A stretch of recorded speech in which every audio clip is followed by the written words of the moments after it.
Hey everybody, what's going on? Eating healthy, doing my juicing. I'm doing carrots and apples this morning. And I was having a thought while I was doing this. So I got my camera. And I wanted to share with you this odd thing that sometimes I go through, which is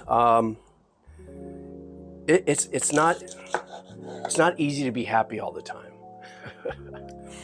There's work in everything. I'm reading a friend of mine's book. It's called The Happiness Teachings, funny enough. It's kind of interwound with a little bit of Eastern philosophical thinking. And it's about the challenges of not only becoming happy, staying happy. And as I was reading this book, I realized in my own journey, because in general, my whole life has been about, I'm addicted to making people smile or laugh, or the connection of individuals. You know, when I do the work I do at the nonprofit and I'm teaching things, and I'm able to see a little spark in the eyes and stuff when they understand what I'm teaching, and I do it with a sense of humor. You know, a lot of the stuff I do is kind of with that, as serious as it may be, I do it with like that drunken history sense of humor. You know, you guys know how I am. I'm kind of metaphoric about a lot of things. And so that being said, I really, what I get from that is the high for the day, you know? But it's not really easy to be that guy all the time. And I've had to learn to understand that I had to allow not being happy to be a part of the equation. And I think that to me was a very important part of me even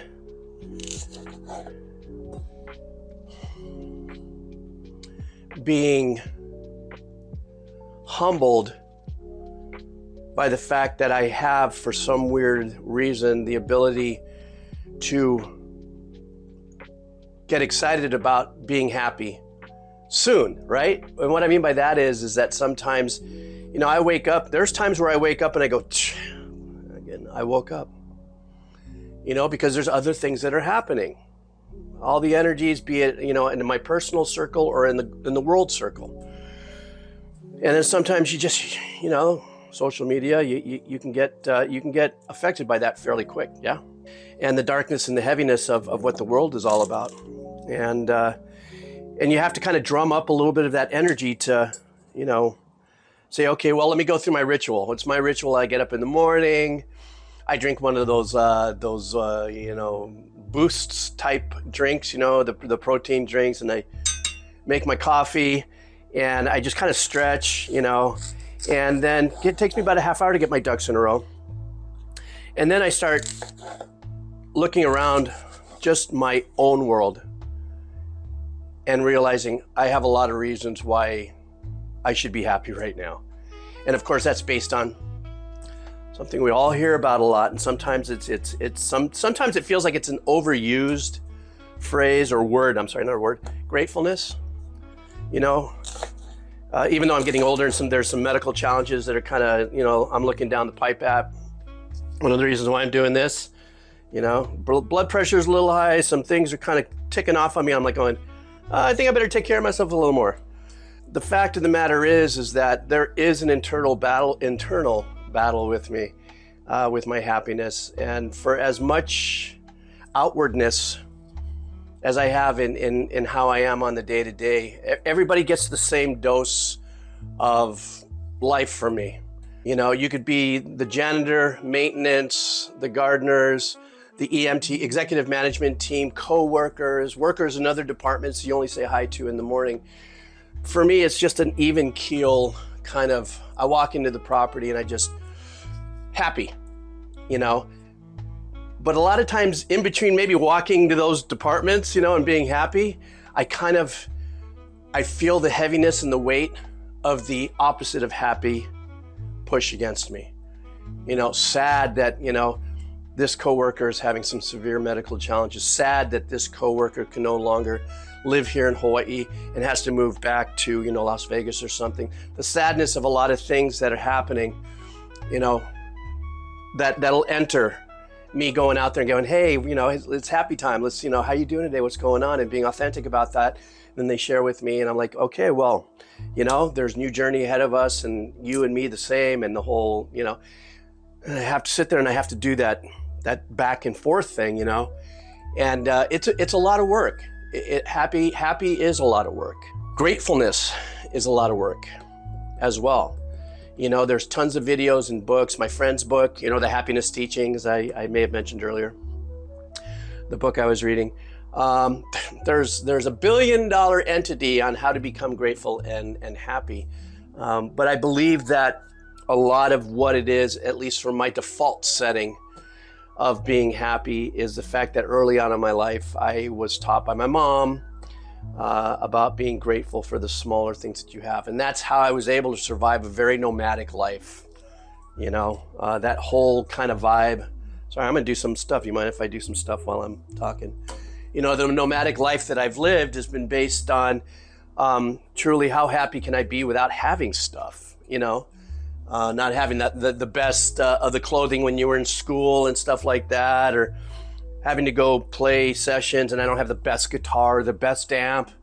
But I knew how to, at least with the guitar and the amp that I had, or whatever, in my sidechain work or any pedals, I knew how to get the sounds that I liked, that people fortunately liked.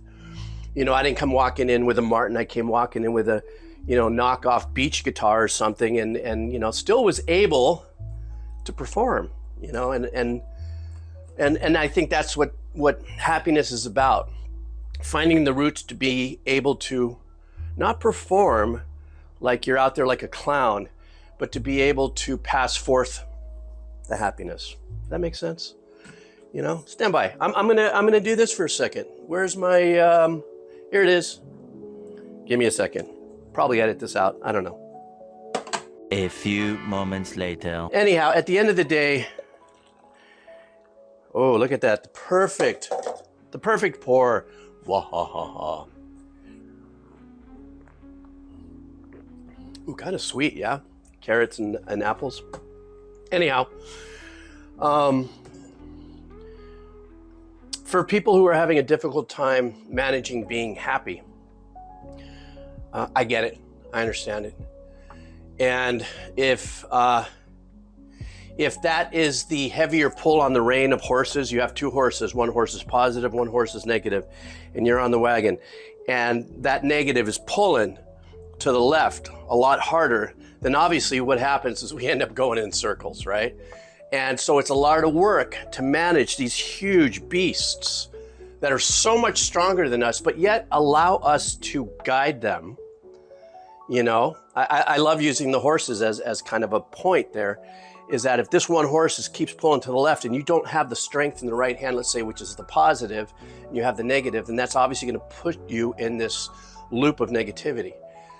So in order to get the other horse to either A, strengthen up to kind of match the energy of the negativity, then that's what's going to happen. And a lot of times we don't have that power. We don't have that energy. We don't have that strength, you know, to pull in the reins and, you know, try to keep us on the tracks, you know, and that's okay. You're not a failure for that.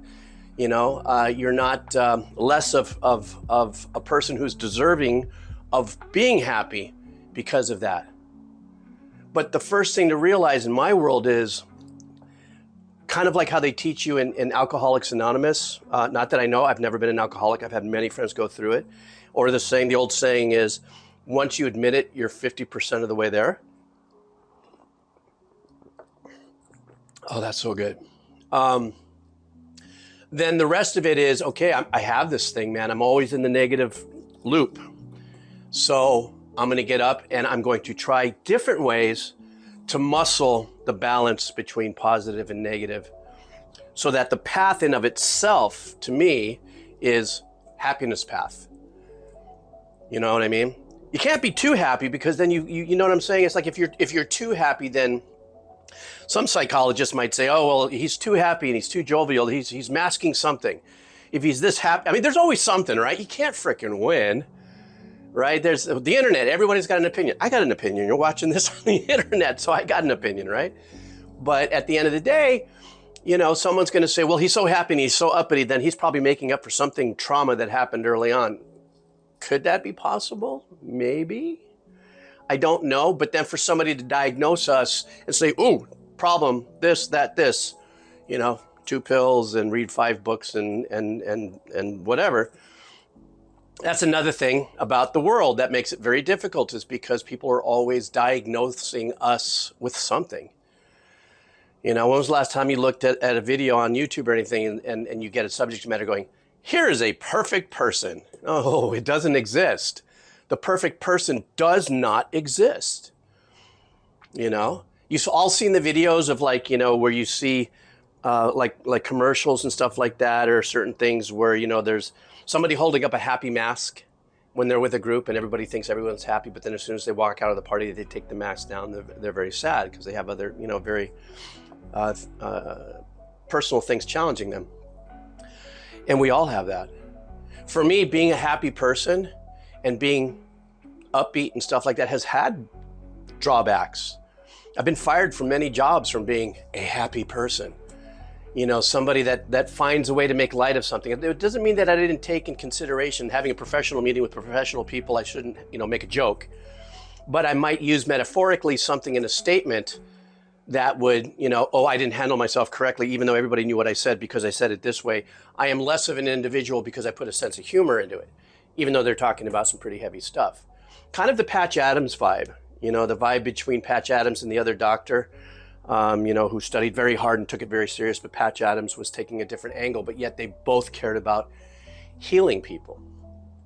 So we're always going to be under the guise of being judged. There's always going to be that little, I hear you judging me. Unfortunately, here in our heads is the biggest, I hear you judging me, like you're talking to yourself. You know what I mean? And whole different world here. Anyhow, it's been a while since I put a video on this channel, and I thought I would do it casual like this, and I'm sorry, I'm just doing this. I'm going to chop up some more apples. I think the next thing I got to realize, it's for my blood pressure. I got to get beets, red beets, chop them up and put them in there. And I'm down for juicing. I got the machine and stuff. But sometimes, because of living in Hawaii, boy, don't get me started here, but prices are so expensive here for good vegetables. Even though I do support local, like for instance, the beets I have to get are local beets. And there's other things that I get locally, mangoes, papaya and stuff like that. But when it comes to, a ginormous bag of Costco carrots for, $5.50, can't beat that. Or this bag of apples, cute, yeah. For the same, about $5. Because I'm in the juicing method, it just makes sense, but it's still expensive, Yeah, oh my God, I'm going to another subject matter. You guys listen, count the wins.